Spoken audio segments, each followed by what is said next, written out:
کربلا کا کفن باعث رحمت یا باعث زحمت، یہ اپنی نوعیت کا بہت اہم ترین سوال ہے۔ اکثر اور بیشتر افراد کربلا کا یہ کفن لے کر آتے ہیں اس لیے کہ جب ہم اس دنیا سے جائیں تو ہمیں یہ کفن پہنایا جائے اور ہمارے لیے یہ باعث رحمت بن جائے۔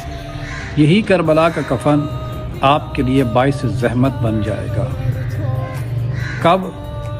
اس وقت کہ جب آپ اس کفن کو گھر پہ لے کر آتے ہیں اور آ کر آپ اسے رکھ دیتے ہیں اور 1 سال مکمل ہو جاتا ہے اور یہ استعمال میں نہیں آتا تو اس پر خمس واجب ہو جاتا ہے۔ اب جب اس پہ خمس واجب ہو گیا تو آپ نے اس کا خمس نکالنا ہے۔ اگر آپ خمس نہیں نکالیں گے اور آپ نے اس کفن کو ایسے ہی پہنا دیا جو کربلا کا ہے تو پھر یہ باعث